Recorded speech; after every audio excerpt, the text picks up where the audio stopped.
Hey guys, welcome back to this channel. My name is Varsha Shivhare और आज हम बात करने जा रहे हैं यूआई टेबल व्यू की। तो आज हम देखेंगे कि हम कैसे यूआई टेबल व्यू को अपने iOS के प्रोजेक्ट में इम्प्लीमेंट कर सकते हैं। Let's get started.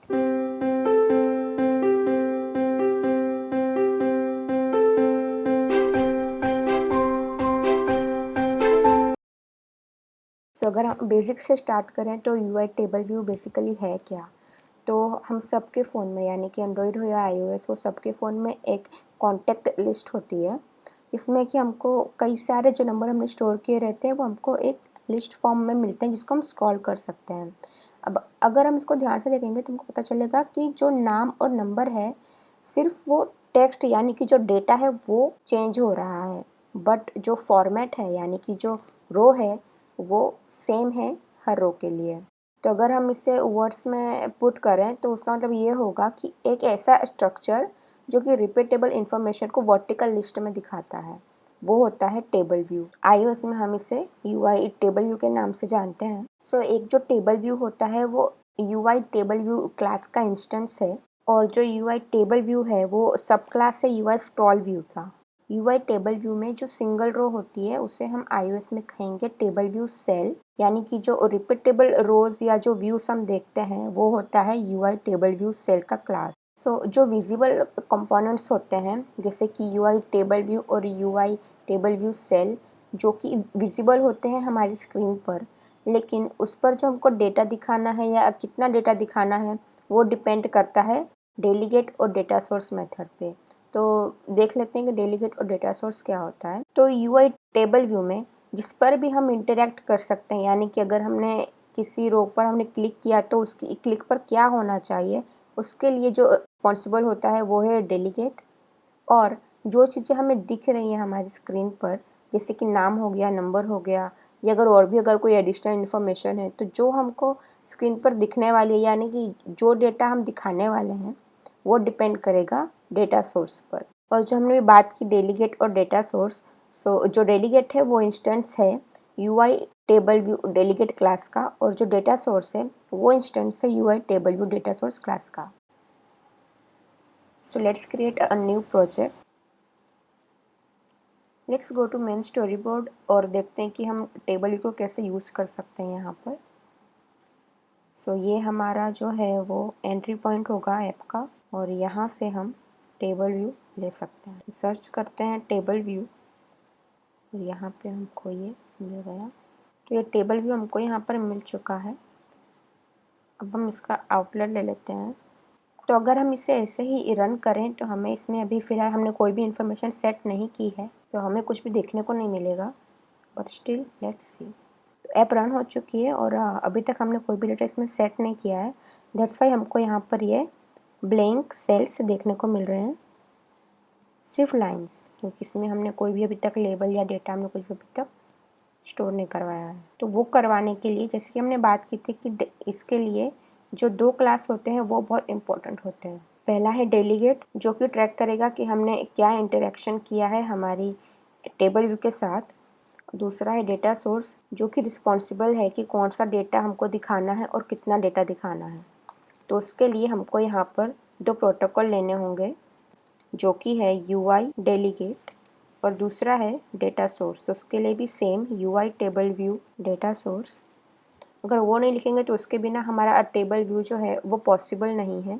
तो जो मेथड्स हैं वो हैं नंबर ऑफ सेक्शन, उसके बाद है number of rose in section, और उसके बाद सेल्फ और रोएट। तो समझते हैं कि ये मेथड्स किस काम आती हैं।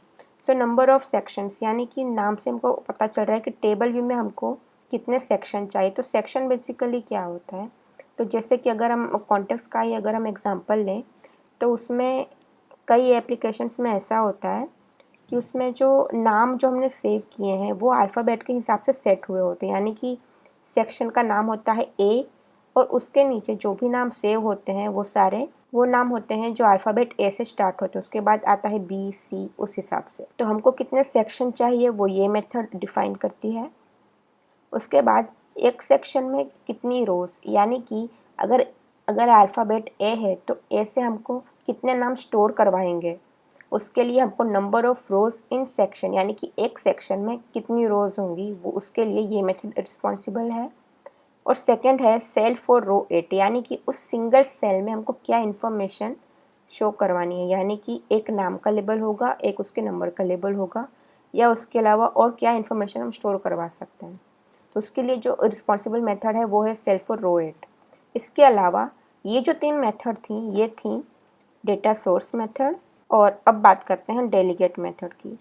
सो डेलीगेट, जैसे कि हमने बात किया कि वो रिस्पॉन्सिबल होता है कि अगर हमने किसी सेल पर हमने क्लिक किया तो उसके बाद क्या एक्शन परफॉर्म होना चाहिए, वो डिपेंड करता है डेलीगेट मेथड पर। सो डेलीगेट मेथड है डिड सिलेक्ट, यानी कि रो को आपने क्लिक किया है, वो इन्फॉर्मेशन हमको यहाँ पर मिलेगी और फिर उस इन्फॉर्मेशन के हिसाब से हमको क्या एक्शन परफॉर्म करनी है वो हम यहाँ पर डिसाइड कर सकते हैं। सो लेट्स सी कि सबसे पहले हम एक नंबर ऑफ सेक्शंस लेते हैं, यानी कि हमको कितने सेक्शन दिखाने हैं हमारे टेबल व्यू में। सो फिलहाल हम अभी बेसिक लेवल पर हैं। So let's take return 1। उसके बाद एक सेक्शन में हमको कितनी रोज़ दिखानी है, तो उसके लिए हम रिटर्न करेंगे कि हमको कितने सेल चाहिए। So let's take 5 cells. उसके बाद सेल में क्या इन्फॉर्मेशन होगी, तो इस सेल के लिए हमको सबसे पहले यहाँ पर रिटर्न करवाना है, वो है UI table view cell. So now let's talk about this cell. So let cell is equals to table view dot DQ reusable table view with identifier for index path. इसमें हम आइडेंटिफायर जो लेंगे वो होगा हमारा सेल ID, और जो index path है यानी कि वो जो करंट इंडेक्स है हमारे सेल की वो। एंड देन यहाँ पर हम रिटर्न करवा देंगे इस सेल को, जो कि हमारा वैल्यू होगा UI टेबल व्यू सेल। लेकिन जो हमने आइडेंटिफायर यहाँ पर यूज़ किया है उसका हमको सबसे पहले स्टोरी बोर्ड में इम्प्लीमेंट करना होगा। तो यहाँ पर टेबल व्यू में हमको यहाँ पर एक सेल ऐड करना है, उसके बाद सेल पर क्लिक करके यहाँ पर हमको देना है आइडेंटिफायर इस तरह से। अब नाउ हम इस सेल में वैल्यू असाइन करेंगे। सो उसके लिए हमको अभी हमने फ़िलहाल जो टेबल व्यू यूज़ किया है वो है डिफ़ॉल्ट iOS का। So let's take cell dot text label dot text, यानी कि लेबल के अंदर हमको टेक्स्ट सेट करना है, तो वो भी हम स्टैटिक ले लेते हैं कोई भी, जैसे कि रॉबर्ट डाउनी। और उसके बाद एक डिटेल लेते हैं उसके नीचे ही उसका डिटेल दिखाने के लिए। सो वो होगा detail text label dot text is equals to Tony Stark, इस तरह से। और वो सेल यहाँ पर नीचे रिटर्न हो जाएगा। सो यहाँ पर स्टोरी बोर्ड में हमको इसका टाइप लेना होगा। यहाँ पर अगर आप देखें तो हमको यहाँ पे स्टाइल देखने को मिलेगी, जो कि कस्टम, बेसिक, राइट, लेफ्ट और सब टाइटल। सो कस्टम यानी कि अगर हम कोई कस्टम सेल बनाते हैं, यानी कि हम यहाँ पर इसको थोड़ा सा बड़ा करके यहाँ पर हम खुद से लेबल या इमेज या ये सब चीज़ें ऐड करते हैं, तो वो हो गया हमारा कस्टम सेल। बेसिक यानी कि सिंगल टेक्स्ट होगा, अगर हमको सिर्फ एक नाम की कोई लिस्ट दिखा देनी है तो उसके लिए हम लेंगे बेसिक। उसके बाद है राइट डिटेल, यानी कि हमको यहाँ पर 2 लेबल मिलेंगे, एक होगा टाइटल, एक होगा उसकी डिटेल। तो अगर हमको एक ही रो में 2 चीज़ें दिखानी है तो उसके लिए हम इसका यूज़ करेंगे। उसके बाद एक है लेफ़्ट डिटेल, यानी कि लेफ़्ट साइड पर वो टाइटल और जो डिटेल है वो मूव हो जाएगा। उसके बाद है सब टाइटल, यानी कि सबसे पहले एक होगा टाइटल और उसके नीचे एक डिस्क्रिप्शन, या हम सब टाइटल भी उसको कह सकते हैं, वो हम यहाँ पर ऐड कर सकते हैं। तो फिलहाल हमने जो यहाँ पर डेटा लिया है वो है टेक्स्ट और डिटेल के फॉर्म में। तो हम यहाँ पर अभी ले रहे हैं सब टाइटल, ये वाला। और अगर हम इसको ध्यान से देखेंगे तो हमको पता चलेगा कि हमने जो सेक्शन लिया है वो एक ही लिया है, यानी कि एक ही सेक्शन होगा पूरे टेबल व्यू में, उसके अंदर हमने 5 रो ऐड करवाई हैं। अब 5 रो का जो डेटा है वो हमने यहाँ पर स्टैटिक लिया है, यानी कि 5 बार हमको ये सेम इन्फॉर्मेशन देखने को मिलेगी। सो पहले इसको रन करते हैं फिर चेक करते हैं। अब इसकी हमको ज़रूरत नहीं है, सो लेट्स रिमूव इट, इसको रन करते हैं ओके, तो हमको यहाँ पर जो रोज़ मिली है वो है 5, 1, 2, 3, 4 और 5, और डेटा जो है वो पाँचों में सेम टू सेम है, यानी कि हमने सेम सेल को 5 बार रीयूज़ किया है। तो हमने जो लाइन यहाँ पर लिखी थी कि टेबल व्यू डॉट डिक्यू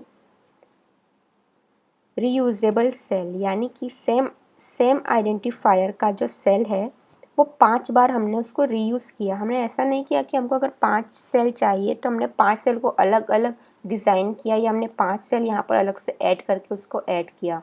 अब यहाँ पर एक और चीज़ जो है जो समझने जैसी है वो है इंडेक्स पाथ की। इंडेक्स पाथ क्या होता है, तो अगर हम उसको यहाँ पर प्रिंट करवाएं कि इंडेक्स पाथ एक्चुअल में है क्या, सो प्रिंट इंडेक्स पाथ, और अगर हम यहाँ पर डॉट करके अगर हम इसके अंदर की प्रॉपर्टीज़ को देख रहे हैं तो वो हमको मिलेंगी कि इंडेक्स पाथ डॉट रो और इंडेक्स पाथ डॉट सेक्शन।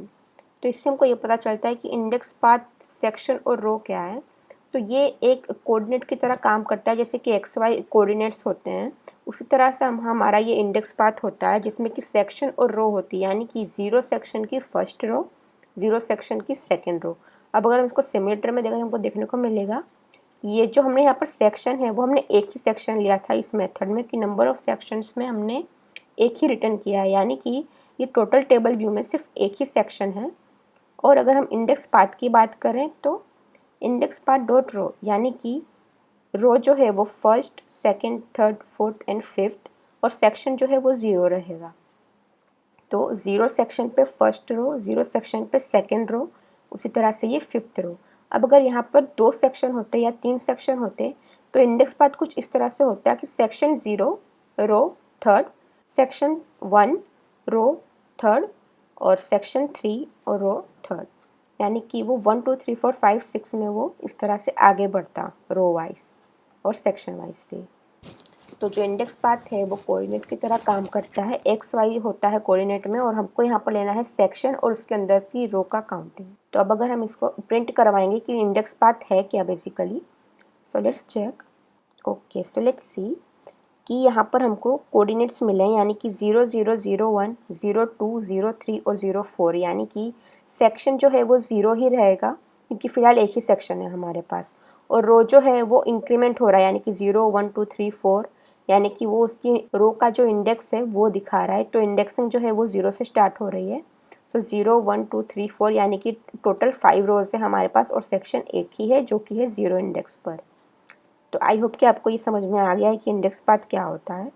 अब अगर हमको हर इंडेक्स पे अलग डेटा चाहिए तो उसके लिए हमको एक स्ट्रिंग का एरे लेना होगा, और उस एरे को हमको इस तरह से यहाँ पर सेट करना है कि उसका जो इंडेक्स पाथ डॉट रो है, यानी कि जिस इंडेक्स पर हमको जो डेटा दिखाना है वो इंडेक्स हमारी सेम एरे में होनी चाहिए। जैसे कि हम यहाँ पर एक वेरिएबल लेते हैं, variable names is equal to, और यहाँ पर कुछ 3-4 नाम ले लेते हैं। सो आई होप कि इतना इनफ रहेगा फ़िलहाल। सो लेट्स टेक नेम्स, और इस एरे को हमको यहाँ पर पास करना है। तो अभी हम फ़िलहाल हमने एक ही नाम का एरे लिया है तो हम उसको पास करते हैं टेक्स्ट लेबल में। तो यहाँ से ये स्टैटिक को हटाकर ले लेंगे हमारे एरे का नाम जो कि है सेल्फ डॉट नेम्स, और उसको हमको एरे की जो इंडेक्स होती है वो 0 से स्टार्ट होती है, 0 1 2 3 4। तो वो इंडेक्स हमारे यहाँ जो मैच कर रही है वो है हमारी रो की। So let's take index path dot row, यानी कि 0 1 2 3 4 जो है वो एरे का काउंटिंग वो काउंट करेगा, 0 1 2 3 इस तरह से। सो लेट्स रन इट और देखते हैं कि हमको अलग अलग नाम मिलते हैं या नहीं। तो यहाँ पर हमको एक एरर मिली है, और एरर ये है कि index out of the range, यानी कि हमको ये ध्यान रखना है कि हमारे सेल में जो हम डेटा पास कर रहे हैं, यानी कि जो एरे हम पास कर रहे हैं वो एरे और जितनी हमको रो चाहिए, यानी कि हमको यहाँ पे रो चाहिए 5, लेकिन एरे में जो डेटा है वो है 4, जो कि मैंने जानबूझ के रखा था। तो यहाँ पर हमको ये पता चलता है कि हम जब भी रो की काउंटिंग जब हम पास करें तो हमको ये पहले से पता हो कि हम टोटल कितनी रोज़ हम डिस्प्ले करवाना चाहते हैं। तो उसके लिए यहाँ पर हमने जो स्टैटिक लिया था 5, उसकी जगह पर हम ले लेते हैं यहाँ पे एरे का काउंट। सो नेम्स डॉट काउंट। अब हमको ये एरर नहीं मिलेगी क्योंकि अब जितना एरे में वैल्यू होगी, यानी कि यहाँ पर है अभी 4 वैल्यूज़, तो वो 4 बार ही हमको जो सेल है वो रिटर्न होगा, यानी कि रो जो है वो टोटल 4 ही होंगी। So let's run it. So we can see here कि जो नाम है वो यहाँ पर एरे के हिसाब से हमको मिला है। वैसे ही हम सेम कर सकते हैं डिटेल के लिए। अब बात कर लेते हैं कि डिड सिलेक्ट क्या होता है, यानी कि अगर मैंने किसी पर अगर क्लिक किया तो उसकी क्लिक पर हम क्या करवा सकते हैं, यानी कि हम ये भी जान सकते हैं कि इस क्लिक पर कौन सा डेटा ऑलरेडी स्टोर्ड है। So let's use this method which is did select row at. तो इसके लिए हम यहाँ पर प्रिंट करवाते हैं कि करंट जो हमने जिस रो पर हमने क्लिक किया है वो रो का इंडेक्सिंग क्या है, यानी कि इंडेक्स पाथ क्या है, और सेल पर हमने क्लिक किया है उस सेल में जो हम डेटा दिखा रहे हैं वो डेटा कौन सा है। तो उस डेटा के लिए हमको लेना होगा सेल्फ डॉट नेम्स, यानी कि जो हमारा एरे है वो, और यहाँ पर इंडेक्स पाथ डॉट रो। तो हमको यहाँ पर ये 4 रोज मिली हैं। अब हम किसी भी एक पर क्लिक करते हैं, ले लेते हैं टॉम को, और यहाँ पर हमारा डिबग पॉइंट आया, और सबसे पहले जो प्रिंट होगा वो है इंडेक्स पाथ, यानी कि हमने किस इंडेक्स पाथ को क्लिक किया है, तो वो है लास्ट वन। तो आना चाहिए 0 3 0 1 2 3 विच इज़ करेक्ट। उसके बाद नेम में से कौन सा नेम हमने क्लिक किया है, यानी कि किस इंडेक्स के नेम पर हमने क्लिक किया है, सो वो है Tom Holland which is also correct. तो यानी कि हमको यहाँ पर ये पता चला कि जब तक हमको सिर्फ डेटा डिस्प्ले कराने का पर्पस था तब तक हमको इस मेथड की कोई ज़रूरत नहीं थी। तब तक हमको सिर्फ जो मेथड चाहिए थी वो थी ये सेक्शन, नंबर ऑफ़ रोज़ और ये सेल्फ और रोएट वाली। तो अगर हमारा जो पर्पस है वो सिर्फ व्यू पर्पस है, यानी कि हमको सिर्फ डेटा डिस्प्ले करवा देना है टेबल व्यू में, तो उसके लिए अगर हम इस मेथड का यूज़ ना करें, यानी कि हम डेलीगेट इम्प्लीमेंट ना करें तो चलेगा। उसके अलावा एक और मेथड है जो कि है नंबर ऑफ़ सेक्शन, यानी कि अगर हमारे मल्टीपल सेक्शन नहीं है, अगर हमारे एक से ज़्यादा सेक्शन नहीं है टेबल व्यू में, तो अगर हम इस मेथड को हटा दें तो भी चलेगा, क्योंकि बाय डिफ़ॉल्ट जो टेबल व्यू है अगर हम इस मेथड को ना लिखें तो वो बाय डिफ़ॉल्ट सेक्शन 1 को ही काउंट करेगा अगर हम ये मेथड का यूज़ नहीं करते हैं तो। लेकिन इसके अलावा की जो मेथड है, यानी कि ये दोनों number of rows in section और सेल्फ रो, ये 2 मैंडेटरी मेथड हैं। इसके अलावा अगर आप किसी और मेथड को नेगलेक्ट करते हैं तो चल सकता है, बट ये जो 2 मेथड हैं ये कंपलसरी है यूज़ करना to implement table view. So I hope कि आपको आज का ये जो वीडियो था वो थोड़ा इन्फॉर्मेटिव लगा होगा। सो प्लीज़ इसको लाइक करना, शेयर करना और इसको सब्सक्राइब भी कर देना अगर आपने अभी तक नहीं किया है तो। So see you guys in the next video.